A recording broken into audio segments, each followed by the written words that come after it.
At last और at least दोनों ही same sound करते हैं, बट क्या डिफरेंस है? जो एट लास्ट होता है उसका मतलब होता है आखिरकार, फाइनली, फाइनली कोई चीज़ मुझे मिली गई। जैसे कि सपोज कीजिए कि मैं अपनी कीज़ ढूंढ रहा हूँ, ठीक है, कीज़ मतलब कि चाबियाँ।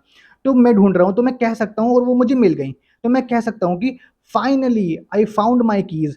फाइनली मतलब कि आखिरकार, जब हमें कोई चीज़ शिद्दत के बाद, ठीक है, वेट करने के बाद, डिफिकल्टी के बाद मिल जाती है ना, तो हम कह सकते हैं कि फाइनली ये चीज़ मुझे मिल गई। अब ले लेते हैं एटलीस्ट। एटलीस्ट हम वहाँ यूज़ करते हैं जब हमें कम से कम कोई चीज़ चाहिए ही होती है, ठीक है, चाहे वो पैसा हो सकता है, अमाउंट हो सकता है, एक नंबर हो सकता है।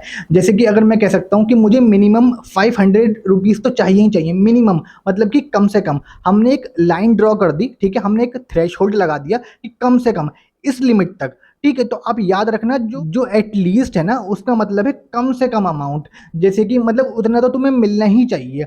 लाइक सपोज कीजिए आप कहीं जॉब के लिए अप्लाई करते हो एंड आपको सैलरी चाहिए 1 लाख पर मंथ, ठीक है। तो आप कहते हो कम से कम मिनिमम 1 लाख पर मंथ तो मेरी सैलरी हो ही हो, मिनिमम मतलब ही कम से कम, ठीक है। और ज्यादा से ज्यादा किस चीज के लिए आता है? मैक्सिमम, ठीक है, मिनिमम एंड मैक्सिमम याद रखना।